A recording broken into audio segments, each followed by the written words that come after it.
네, 오늘 정치권 이슈들은 신성범 전 의원, 배종호 세한대 교수와 함께 자세하게 짚어보겠습니다. 어서 오십시오. 안녕하세요. 네, 안녕하세요. 안녕하십니까. 먼저 윤석열 대통령의 국빈 방미 이야기부터 해보겠습니다. 오늘 저녁에 윤석열 대통령과 조 바이든 미국 대통령과의 한미 정상회담이 열립니다.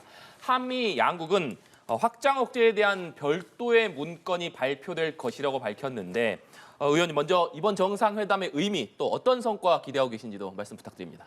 결국은 이제 흔히 하는 말로 안보와 경제 아니겠습니까? 네. 안보는 말씀하신 대로 확장 억제, 다시 말하면 해구산을 미국이 우리에게 확실히 보장할 것이다, 해야 한다는 거죠.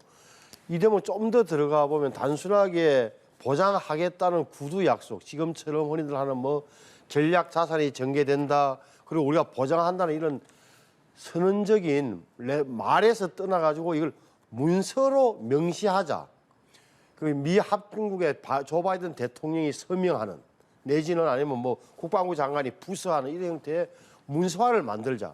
왜냐하면 이게 문제가 지금 북한의 핵 수준이라든지 미사일 위협 수준이 굉장히 흔히 말로 고도화되고 있기 때문에 지금 미국에 대한 자신들의 본토에 대한 위협을 감수하면서까지 대한민국을 지킬 수 있겠는가, 있으려고 나설 것인가 하는 대목에서 어떻게 보면 의문표가 붙은 상황이다. 네. 과연 그럴까? 그렇게 되면 적어도 문서화는 해야 되겠다. 근데 문서화의 내용이 문제일 텐데 무슨 계획부터 정보 공유, 기획, 실행, 연습 이런 데 모든 것에 대해서 조목조목 한미는 어떻게 하겠다는 그게 좀 나와야 된다는 그 대목 하나 있는 거고, 경제 문제는 아시는 대로 뭐 작은 뭐 투자가 얼마든 뭐 미국 기업체가 한국에 투자한다 이런 대목보다도 흔히 하는 말로 전 세계적인 공급망에서 지금 중국과 러시아 문제 때문에 많이 펑크가 났다, 구멍이 생겼다, 이걸 메꾸는 데 있어서 첨단 기술 분야에서 미국 기업과 한국 기업, 미국 경제와 한국 경제가 연결되는 이 점을 어떻게 찾아낼 것이냐. 저는 후자가 더 중요하다고 보는데 안보는 그렇다 치고, 그래서 122명의 경제 사절단이 우리 대기업의 총수 포함해서 갔다고 하니 거기에 대해서 뭔가 좀 유의미한 결과가 나왔으면 좋겠다. 특히 이번에 그 나사의 고다드 우주기지 항공연구소 간 것은 그런 의미에서 보면 네. 미국이 잘하는 분야, 굉장히 뛰어난 이런 분야에 대해서 우리가 협조를 미국의 기술 이전이나 이런 게 좀 확실하게 이루었으면 좋겠다는 생각은 개인적으로 하고 있습니다. 네, 안보와 경제 분야에서의 유의미한 성과를 기대한다고 말씀해 주셨습니다. 교수님께서는 어떻게 보고 계십니까? 일단 한미동맹 70주년이라는데 상당한 의미가 있겠죠. 네. 12년 만에 이제 윤석열 대통령 국빈 자격으로 미국을 방문해서 이제 한미 정상회담을 갔는데 우리나라 입장에서는 미국의 유일한 동맹 아니겠습니까? 혈맹 아닙니까? 그래서 군사 동맹으로 시작해서 지금 외교 안보 그리고 경제 우주 동맹으로까지 포괄적 동맹으로까지 지금 발전하고 있는 한미 관계 아니겠습니까? 그러면 이제 미국이 70주년 동맹을 기념해서 특별히 이렇게 정상회담 가진 나라가 별로 안 됩니다. 그만큼 이제 한국을 중요한 이제 국가적인 파트너로 보고 있다라는 얘기인데, 미국 입장에서는 일단 중국을 좀 견제해야 되겠다라는 세계 지배 질서 전략을 가지고 지금 이제 중국 압박을 하고 있는데, 일단 군사 안보적 차원이 하나 또 있겠고, 그리고 글로벌 공급망을 재편하는 그런 차원에서 경제 대국 10위 그리고 군사 대국의 6위에 한국이 이제 그만큼 중요하다라는 것이 이제 이번 한미 정상회담에 상당한 의미가 있다라고 보여주고요. 네. 또 우리나라 입장에서는 지금 북한의 또 핵 미사일 고도화가 계속이 되면서 지금 안보가 지금 굉장히 위협받고 있는 그런 상황 아니겠습니까? 따라서 이제 미국의 확산 억제 정책을 지금 굉장히 좀 강조해야 되는 그런 이제 상황에서 지금 한미 정상회담이 굉장히 의미가 있다 이렇게 생각하는데, 지금 이제 미국의 입장에서는 우리 측이 굉장히 요구하는 대목들이 많아요.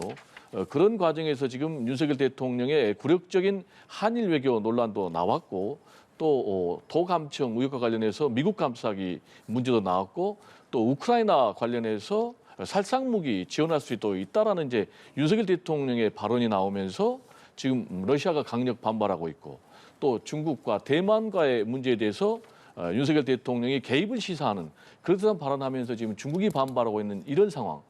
그러니까 우리 입장에서는 전통적인 동맹인 미국과의 한미 동맹도 강화해야 되지만은 중국과 러시아하고도 관계를 굉장히 잘 가져야지 우리 국익이 손상당하지 않는 그런 상황인데 지금 윤석열 대통령은 제가 볼 때는 지나치게 미국 일변도의 외교 정책을 강화하면서 지금 한국의 국익이 결과적으로 상당히 좀 훼손될 수 있다라는 그런 우려를 좀 떨쳐내기가 어렵고요. 그리고 신냉전, 그러니까 북중러 또 한미일 이 신냉전이 강화되면 강화될수록 오히려 한반도의 긴장이 고조되면서 우리 대한민국의 안보가 위협받는 이런 딜레마에 처할 수도 있기 때문에 이런 어려운 상황에서 윤석열 대통령은 당당한 좀 외교를 할 필요가 있다. 그러면 어떻게 해야지 좀 당당한 외교를 할 수 있느냐? 이런 보편적인 원칙에 따라서 주장할 것은 주장하고 양보할 것은 양보하는 그런 외교 자세가 좀 필요하지 않나라는 생각이 좀 듭니다. 네, 한미 정상회담과 관련해서는 이어지는 이슈 대담에서 더욱 자세히 다뤄볼 예정이라는 점 말씀드리고요. 잠깐만 여기 네네. 한마디만 뭐 다 야당에서는 함직한 말씀드리고 한데 이게 지금까지 전통적인 접근 방법 내지는 사고 방식에서 본다면 대통령의 저 친미 미국 일변도의 정책이 어떻게 보면 약간의 그 지금까지의 개념과 좀 다른 거다 다르게 보일 수 있는 대목인데 이 세계사의 흐름 자체가 굉장히 많이 바뀌었다. 그러니까 그든 말씀드리지만 지금 전략적 모호성을 유지하면서 다 좋은 게 좋다는 식으로 쉽게 하는 말로 양다리를 걸치고 갈 수 없는 상황이 됐다는 점 하나. 이번에 존 컵이라고 미국 백악관의 국가안보회의 조정관이 우리한테 한 이야기를 보면 이게 미국의 속내는 드러난 거예요. 그러니까 바이든 대통령이 사실은 한미일 3자 관계를 강화시키고 하는 열망을 갖고 있었다. 특히나 한일 양국 관계 개선이 윤석열 대통령이 잘해서 잘 된 게 이거는 한일 관계뿐만 아니라 영내에서도 영내라 하면 동북아식을 이야기. 영내에서도 아주 좋은 변화를 가져오고 있다. 미국이 어떻게 보면 한일 관계 개선을 미국 입장에서는 종용 내지는 강하게 요청했음을 내비치는 대목이 있단 말이에요. 우리 입장에서는 미국의 이런 요구에 대해서 이걸 몰라 할 수 없는 그런 상황이었다는 점도 이번에 좀 더 명확해졌다고 저는 봅니다. 네, 본격적으로 정치권 얘기해 보도록 하겠습니다. 민주당이 지난해 검수완박 입법 과정에서 탈당했던 민영배 의원의 복당을 결정했습니다. 박홍근 원내대표의 발언 듣고 대담 이어가도록 하겠습니다. 민영배 의원이 오늘 민주당으로 복당합니다. 국민의힘이 손바닥 뒤집듯 합의를 뒤집는 유례없는 집권 세력의 몽리에 불가피하게 민 의원은 자신의 소신에 따라 탈당이라는 대의적 결단으로 입법에 동참했던 일이었습니다. 이에 대한 최종 판결이 이미 나온 만큼 우리 민주당은 헌법재판소로부터 지적된 부족한 점은 아프게 새기면서 이제는 국민과 당원께 양해를 구하고 민 의원을 복당시키는 것이 책임지는 자세라고 판단합니다. 네, 1년 전 검수완박 입법 과정에서 민주당을 탈당했던 민영배 의원의 복당이 결정이 됐습니다. 아무래도 28일 날 민주당 신임 원내대표의 선출이 예정되어 있기 때문에 박홍근 원내대표 임기 내에 이 문제를 해결하겠다라는 생각이 좀 반영된 것으로 보이는데 오늘 민 의원의 복당에 대해서는 어떻게 보고 계십니까? 일단 특별 복당 형식으로 이루어졌더라고요. 네. 특별 복당이라는 것은 당사자가 요청한 것이 아니라 당이 요청을 해서 복당을 이제 완료한 것을 특별 복당이라고 하는데 이 얘기는 민영배 의원의 탈당이 개인의 이익이라든지 또는 비리 문제로 탈당한 것이 아니고 네. 당을 위한 그런 선당 후사적인 탈당이었다라는 것을 지금 민주당 지도부가 인정한 그런 선택이 아닌가 이렇게 생각이 됩니다. 아시겠지만 이제 민영배 의원 같은 경우는 언제 탈당을 했습니까? 이른바 검수완박 법안을 처리할 때 네. 안건조정위원회 회부되면은 또 시간이 소요되기 때문에 그런 절차를 생략하기 위해서 탈당을 해서 결국 이제 3분의 2의 찬성으로 본회의에 처리해서 이 법안을 이제 통과시킨 건데 말씀드린 대로 이거는 이제 민영배 의원 입장에서는 여러 가지 국민적인 지탄과 비난을 감수하고 선택한 이른바 희생적인 선택이었다라는 부분은 부정할 수 없어요. 따라서 이제 이런 부분을 지도부들이 인정을 한 것 아닌가. 또 이걸 이제 계속 늦어질 경우에는 결국 이제 복당 시기를 놓치게 되거든요. 그럼 이제 복당 시기를 놓치면 공천할 수가 없어요. 그렇지만 이번에 이제 특별 복당 형식으로 복당이 이루어짐에 따라서 탈당 경력이 있는 사람은 이제 25% 감산하는데 이제 그런 영향을 받지 않게 됐어요. 다만 지금 이제 민주당 돈봉투 의혹 사건과 관련해서 상당히 좀 당이 부담을 받고 있는 이런 상황에서 지금 민영배 의원이 개인적으로 한 그런 이제 탈당이 아니라 당을 위해서 한 희생적인 탈당이었음에도 불구하고 국민적 여론은 좀 좋지 않기 때문에 네. 상당 부분 부담감을 갖고 내린 그런 결정이다라는 얘기를 좀 드리고 싶습니다. 네. 당시에도 국민의힘에서는 이것이 꼼수 탈당이다, 위장 탈당이다 강한 비판을 내놨었는데 이번 복당 결정을 놓고서도 역시 국민의힘에서는 비판을 쏟아내고 있습니다. 아니 꼼수 탈당, 위장 탈당이라는 소리가 나왔을 때 민주당의 반응이 기억나세요? 그게 무슨 꼼수 탈당이냐 뭐 이런 식으로 누구 속마음을 어떻게 하느냐 이렇게 지금 보면 정확하게 이 박홍근 원내대표의 설명도 민형배 의원이 자신의 소신에 따라 탈당이라는 대의적 결단을 냈던 이것도 잘못된 거예요. 당에서 요구했던 거예요. 왜? 아니 안건조정위원회라는 게 원래 여야가 3대3으로 해서 길게는 90일간 수기기간을 가지라는데 이걸 없애기 위해서 자 민주당이든 민영배 의원을 탈당시켜서 무소속이 됐고 그 무소속에 들어가면서 3대3에서 4대2로 바뀌어서 17분 만에 금수완박 법안을 통과시킨 이게 핵심이란 말이에요. 네. 그때 당연히 모든 사람들이 이거는 꼼수 탈당, 위장 탈당 아니야 그러는데 본인도 펄쩍 뛰고 민주당도 펄쩍 뛰었어. 이제 와서 또 자신의 소신에 따라 탈당했다. 그건 틀린 말이다. 거짓말 하는 거다. 이거는 당에서 요구해서 탈당했던 거다. 또 하나는 지난번에 헌법재판소가 금수완박 법안 전체에 대해서는 무효는 아니라고 판결했지만 2조항 이 위장 탈당 문제에 대해서는 5대4 헌법재판관 9명 중에 5대4로 법사위에 표결 심의권을 심대하게 침해했다고 5대4로 결론을 내린 바 있어요. 그러면은 박홍근 원내대표도 헌법재판소로부터 지적된 부족한 점은 이렇게 얼버무리고 능구렁이처럼 구렁이 담 넘으면 넘어갈 거 아니야. 그 부분은 우리가 잘못됐다. 당시 상황이 그랬다. 어쩔 수 없었다. 이렇게 가는 게 맞다라고 보고 결국은 뭐 지금 시점에서 어차피 나중에 욕 먹는 거, 복당시킬 거, 눈 감고 시켜주자 이런 결론을 내렸던 것 같아요. 네. 이제 그 부분과 관련해서는요 특별 복당하면서 박홍근 원내대표가 절차적인 과정에 좀 흠결이 있었던 부분, 그래서 헌법재판소에서 지적했던 그 부분은 인정을 했어요. 그리고 사실상 사과를 내놨고요. 저는 이제 이것과 관련해서는 좀 두 가지 문제가 있는 것 같아요. 하나는 이른바 검수완박 법안이 타당한가라는 문제하고 그리고 절차적인 과정이 타당했는가라는 좀 두 가지 문제를 민주당이 이번 기회를 통해서 좀 깊이 성찰할 필요가 있겠다. 그래서 아무리 좋은 성격의 법안이라 하더라도 역시 이제 민주주의는 결과가 중요한 것이 아니라 과정이 중요한 것 아니겠습니까? 그래서 절차적인 좀 정당성을 꼭 갖춰야 된다라는 얘기를 좀 드리고 싶고요. 그리고 이제 검수완박이라는 그런 용어 자체는 좀 틀렸죠. 이른바 검경 수사권 조정이죠. 그런데 이제 큰 틀에서는 검찰이 무소불위의 권한을 독점하는 것은 맞지 않다. 그래서 검찰의 권한을 좀 제한할 필요가 있다라는 이제 그런 국민적인 공감대는 형성이 돼 있어요. 그러면은 구체적으로 좀 어떤 방안이 나와야 되는가에 대해서는 앞으로 더 국민적인 공감대가 좀 수렴이 될 필요가 있는데 그런 과정을 좀 생략하니까 결과에 대해서도 계속해서 말이 나오면서 민주당이 결과적으로 좀 코너에 몰리는 그런 선택을 했던 것이 아닌가 이렇게 좀 생각이 됩니다. 네. 돈봉투 의혹의 파장도 민주당 내부에서 계속되고 있습니다. 검찰이 송영길 전 대표를 피의자로 전환을 했고 출국 금지 조치를 내렸는데 송 전 대표가 검찰에 선제적으로 출석할 수 있다 이런 입장도 밝힌 상황입니다. 검찰에서는 일단은 현재 진행하고 있는 수사의 일정표대로 수사하겠다 이렇게 밝혔습니다만 송 전 대표가 선제적 출석을 밝힌 배경은 어떻게 봐야겠습니까?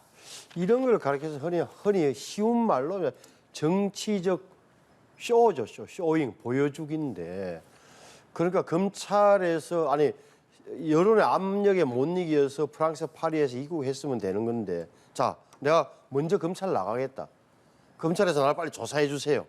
이런 취지일 텐데 이게 수사라는 게 뭐 뻔히 아는 사실 아닙니까? 그래서 뭐 돈을 마련한 뭐 강내구 씨 전달했다는 가운데 선 이정건 씨 이런 사람들을 다 조사하고 또 받았다는 전달 과정에서 보좌관들 이런 사람들을 다 조사한 후에 송영길 전 대표를 불러가지고 사실관 하나씩 따지겠다는 게 수사의 정석인데 그는 상식적으로 보더라도 이게 선제적으로 나겠다면 그래서 어서 오십시오 할 수도 없는 거 검찰 입장에서는 뭐 보여주기 아니겠나 싶어요. 네. 그런데 저는 네, 쇼라는 건 좀 안 맞는 것 같고요. 일종의 삽바 싸움이라고 봐야 되겠어요. 송영길 전 대표 입장에서는 자신이 유리한 스케줄에 따라서 아무래도 수사를 받고 싶은 건 아니겠습니까? 그렇지만 또 검찰 입장에서는 검찰이 유리한 스케줄에 따라서 수사를 하고 싶지 않겠습니까? 구체적으로 얘기하면 이제 검찰은 일단 정치 자금, 이 공여했던 사람들부터 수사를 차근차근 다 마치고 네. 그 다음에 맨 나중에 그런 진술과 수사 결과를 토대로 해서 최종 책임자로 지금 지목받고 있는 송영길 전 대표를 소환해서 조사하겠다라는 것이고요. 지금 이제 송영길 전 대표 입장에서는 당내에서 조기 귀국 요구가 있었지 않습니까? 본인의 일정대로라면 이제 7월까지 프랑스에 있어야 되는 거예요. 그럼에도 불구하고 조기 귀국이 있었고 또 머뭇대는 것에 대한 여러 가지 질타가 있었기 때문에 본인이 좀 조기에 귀국을 했고 따라서 본인은 더 이상 머뭇댈 필요가 없는 거예요. 그래서 본인은 이제 검찰에 내가 속히 자진 출두해서 명명백백하게 의혹들에 대해서 소명하고 정리하겠다라는 그런 입장이기 때문에 이걸 쇼라고 폄훼할 필요는 없는 것 같고요. 그래서 저는 이제 개인적으로 검찰 입장에서 일단 본인이 들어와서 조사를 받는다면 조사를 해라. 그리고 부족한 부분이 있으면 다시 조사할 필요가 네. 있겠다라는 그런 생각도 좀 듭니다. 그런데 송영길 전 대표가 일단 이번 사건에 대한 책임을 지고 민주당을 이미 탈당하지 않았습니까? 그런데 오늘 보면 민주당 김의겸 의원이 송영길 전 대표의 언론 대응을 맡겠다 이렇게 밝혔습니다. 그렇기 때문에 송영길 전 대표 입장에서는 민주당의 어떤 부담을 주지 않겠다고 탈당을 했는데 민주당 김의겸 의원이 또 언론 대응을 맡다 보니까 이건 또 어떻게 봐야 되는지 궁금하더라고요. 이 부분 어떻게 보고 계십니까? 일단 뭐 그거는 김의겸 의원 개인 차원에서 네. 맡겠다라고 이제 해석을 해야 되겠고요. 지금 이제 김의겸 의원 같은 경우에 언론 대응을 맡겠다라고 지금 나선 그 배경은 일단 기본적으로 검찰이 언론 플레이를 하고 있다. 특히 이 문제는 송영길 전 대표의 개인의 정치적 명운만이 걸린 것이 아니고 총선에 민주당의 명운이 걸린 그런 중차대한 문제인데 검찰이 이 문제를 가지고 언론 플레이를 할 경우에는 당이 이 검찰의 언론 플레이에 휘말릴 수 있기 때문에 본인이 지금 한겨레 기자 출신 아니겠습니까? 그리고 또 문재인 정부의 청와대 대변인까지 했지 않습니까? 물론 이제 민주당 대변인도 했죠. 그래서 언론 전문가이기 때문에 그런 부분을 좀 차단하겠다라는 그런 뭐 발언으로 한 것이 아닌가 이렇게 생각이 되고요. 또 하나는 기본적으로 민주당 입장에서는 검찰에 대한 피해 의식이 있습니다. 어떤 피해 의식이냐? 첫째, 검찰의 수사가 공정하지 못하다. 네. 그 근거는 뭐냐? 이재명 대표에 대해서는 300건 넘게 압수수색하면서 김건희 여사에 대해서는 단 한 차례도 소환 조사하지 않는다라는 그런 부분. 그리고 이 돈봉투 의혹 사건도 이미 오래전에 검찰이 인지하고 있었음에도 불구하고 캐비넷에 넣어놨다가 여권이 지지율이 계속해서 하락하는 그런 불리한 상황에서 터뜨린 것 아니냐라는 이제 그런 생각을 갖고 있기 때문에 이렇게 이제 김의겸 의원이 언론 대응 책임자로 나선 것이 아닌가 이렇게 생각이 됩니다. 저는 뭐 제가 검찰을 대변하거나 할 위치에는 있지 않은데 제가 관찰한 바에 의하면 이정건 씨 핸드폰이 친정 어머니 집에서 발견된 게 언론 보도를 보면 작년 10월 달인가 그럴 겁니다. 12월 달인데 그게 3만 건이라는 그 전 이거는 제가 보기에는 정리하는데도 꽤 오랜 시간이 걸릴 거다. 이것은 검찰 수사관이 붙어서 될 일도 아니고 사실은 검사들이 붙어서 다 들어봐야 되는 거예요. 들어보고 여기서 뭔가를 연결시키면서 찾아내는 과정으로 본다면 적어도 이번에 송영길 뭐 대표까지 이야기 나오는 이 지점은 타이밍을 이게 흔히 하는 말로 영화에 나오는 대로 캐비넷에 넣어놨다가 적절한 시점에 꺼냈다기보다는 수사 과정에서 이렇게 됐다고 볼 가능성도 남아 있는 거다. 제가 보기에는 수사 기법이나 이렇게 시간 시차를 계산한다면 그런 거다.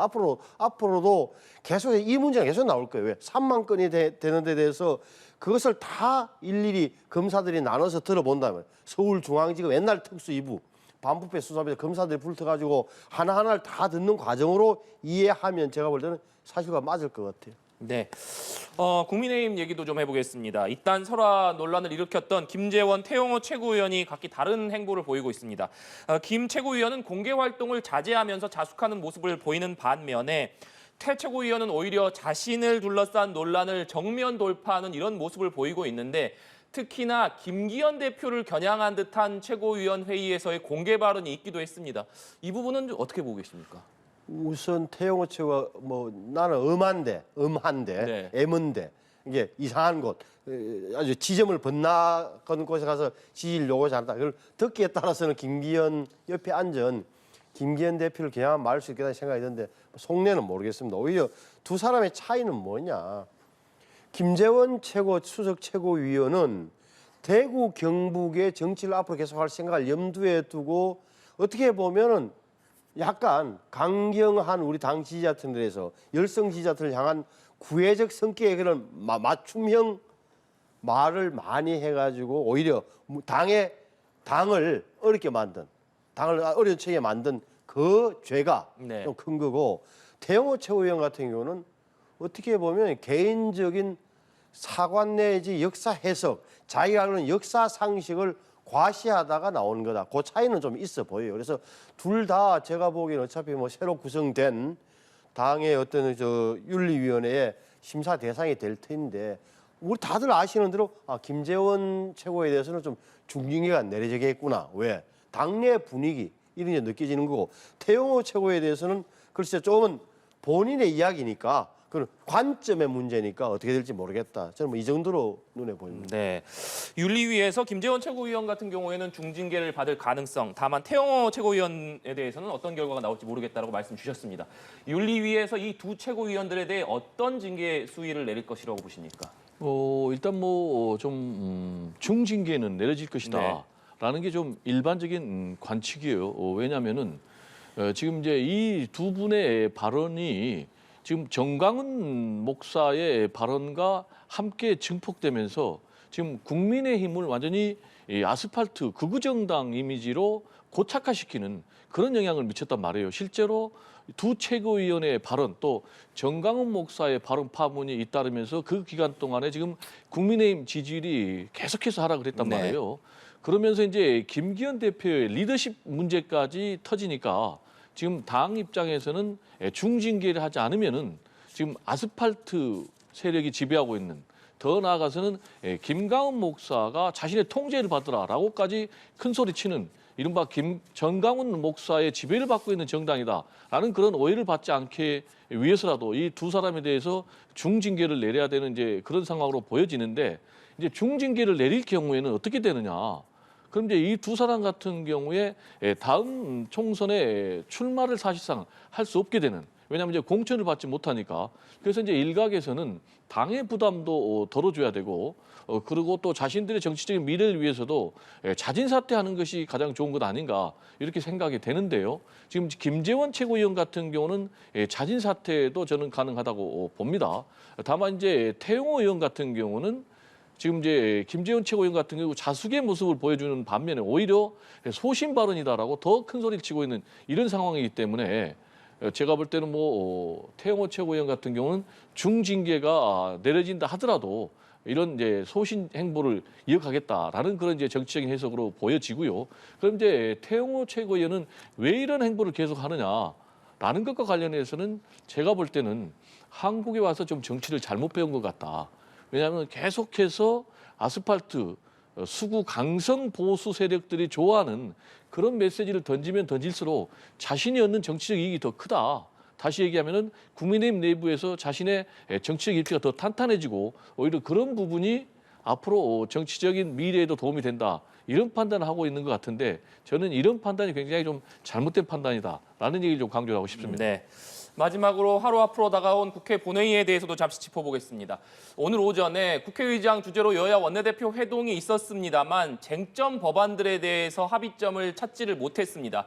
특히나 최근에 불거진 전세 사기와 관련해서 여야가 하루빨리 대책을 마련해서 입법까지 마치겠다라는 공감대는 이루었습니다만 강론에서 여전히 이견 차이를 보이면서 결국 27일 본회의에서 처리는 무산이 됐습니다. 5월 초에나 이 법안들이 통과될 수 있을 것이다 이런 전망이 나오고 있고 다만 아직까지도 강론에 있어서는 여야 간에 이견을 좁히지 못하고 있는데 현 상황은 어떻게 보십니까? 우선 야당의 주장을 한마디로 선 지원하고 후 청구하자, 구상권 행사하자는 건데 그게 진짜 딱한 처지에 있는 분들한테는 혹하는 소리일 텐데 이게 현실적으로 어렵다는 사실을 좀 명심을 해야 돼요. 그러니까 이것은 우선 매수권을 세입자들한테 주고 네. 돈 지원을 좀 매입할 수 있도록 저리로 융자해 주는 이게 현실적으로 유일한 방안이에요. 왜 그러냐면은 이게 지금 이게 왜 문제가 왜 생겼습니까? 그러니까 2018년 이때 전세값이 폭등했고 또한 정부 정책이라는 게 비싼 집은 못 사게 하고 싼 집은 대출을 늘렸단 말이에요. 그러니까 자기 자본이 없는 이 사람이 양껏 대출 받아가지고 집 짓고 또 그걸 담보로 해서 또 빌리고 은행에서는 서류만 보고 책임 없다는 식으로 해서 그냥 넘어가고 근데 여기다가 감정업이라 해가지고 감정평가사들이 붙고 또 사기에 같이 공감하는 어떻게 보면 일당인 부동산 중개업체가 붙어서 이거 믿을 수 있습니다. 정 안 되면 제가 각서나 써드릴게요. 의미 없는. 이렇게 시작된 거란 말이에요. 이 문제를 놓고 지금 와서 상황은 어렵지만 그렇다고 해서 자 정부 예산이든 공기업이든 돈으로 사서 우선은 나눠준다. 이게 더 어려운 청 입장에서 볼 때는 뭐 이렇게 형평성도 안 맞고 이런 식이라면 어떻게 보면 보이스피싱이라는 이렇게 좀 사기 당한 데 대해서 하나하나 다 정부에서 책임을 져주는 게 맞다는 논리까지 이어질 수 있는 대목이 있는 거예요. 이게 저는 이런 대목에서는 야당도 뜻은 알겠는데 이런 과도한 요구에 대해서는 좀 선을 자제해야 된다고 저는 봐요. 그러니까 현실성을 따질 수밖에 없는 대목이 있는 거다. 네, 교수님. 저는 좀 다르게 보는 게요. 지금의 이 전세 사기 피해가 일단 정부의 부동산 정책 그리고 전세 대책 실패에 따른 것은 부인할 수 없거든요. 그러면은 이러한 부동산 정책 그리고 전세 정책 실패가 전 정권의 책임이냐 현 정권의 책임이냐라는 논란이 있는데 저는 전 정권의 책임은 당연히 있고 현 정권도 이제 출범한 지 1년이 다 됐기 때문에 현 정권의 책임도 당연히 있다. 그러면은 이거는 정부의 정책 실패에서 비롯된 일종의 사회적 재난에 해당된다. 그러면은 이런 사회적 재난에 따른 이 피해자들은 당연히 정부가 구제를 하는 게 맞다. 그러면은 가장 현실적인 방법을 내놔야 되는데 지금 왈가왈부할 시간이 없다. 그러면은 일단 큰 원칙은 선구제 그리고 후구상권 청구가 맞다. 그러면 어떻게 선지원, 선구제 하느냐라는 부분에 대해서는 여야가 굉장히 이견이 있을 수가 있어요. 그러나 분명한 원칙, 선구제 이 부분은 부인할 수 없는 거예요. 그러면 어떻게 해야지 빨리 선구제해 줄 수 있는지 이 부분에 대해서는 특히 지금 현 집권 세력인 정부 여당이 책임감을 갖고 빨리 대책을 내놔야 된다라는 얘기를 좀 강조를 하고 싶습니다. 네, 마지막으로 민주당과 정의당이 50억 클럽과 김건희 여사 특검법에 대한 신속 처리 안건 지정 발의서를 제출을 했습니다. 그동안 민주당과 정의당이 쌍특검에 대해서 이견을 보여왔습니다만 민주당과 정의당이 쌍특검 신속 처리 안건 지정 발의서를 제출하면서 이제 본격적인 패스트트랙 수순에 들어가는 것으로 보이는데 역시나 여기에 반발하고 있는 국민의힘과의 정면 충돌은 불가피할 것으로 보이거든요. 뭐 이거는 뭐 당연한 얘기니까 네. 또 여러 번 나온 주제니까 네. 사실 뭐 특별한 평론을 할 수도 없는 그런 상황인데 지금 이제 국민적인 여론을 보면요. 일단 50억 클럽에 대한 특검은 77%가 찬성이고 김건희 여사 특검에 대한 여론은 60%가 찬성이거든요. 근데 국민의힘에서도 이런 국민적인 여론을 무시할 수는 없으니까 일단 50억 클럽 특검에 대해서는 법사위를 통해서 처리할 것처럼 했는데 갑자기 또 태도를 바꿨단 말이에요.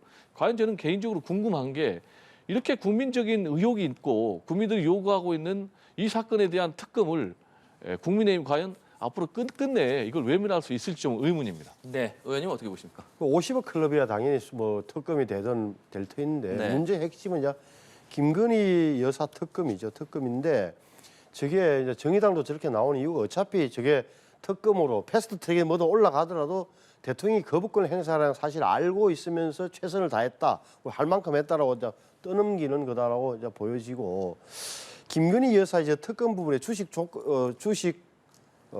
주가 조작 의혹에 대해서는 여러 가지 의견이 있지만 제가 좀 알아보고 검찰 사이드나 이렇게 좀 전직 간부들 물어보는 이런 거를 봐서는 지금 아직도 검찰이 최종 결론을 안 내리고 있는, 최종 조치를 안 하고 있는 거예요. 왜? 지금 최종 조치를 하면 지금 갖고 있는 어떤 정언과 자료를 가지고는, 증거 자료가는 김건희 여사를 기소를 못 한다는 거예요. 어차피 이걸 결정을 내린 것은 무혐의밖에 없을 텐데 이 무혐의의 결정에 너무 여파가 겁이 나서 못 하고 있다고 돼 있는 거예요, 지금은. 그러니까 다시 말하면 권오수나 이런 사람들이 한마디라도 해주면, 그가 나오면 수사를 하겠는데 전혀 한마디도 안 나오는 거예요. 이런 대목이 있다는 점만 좀 뭐라 이거 믿거나 말거나인데 제가 파악에는 그래요. 네, 알겠습니다. 오늘 두 분 말씀은 여기까지 듣도록 하겠습니다. 지금까지 신성범 전 의원, 배종호 세한대 교수와 함께 얘기 나눠봤습니다. 오늘 말씀 고맙습니다. 네, 감사합니다.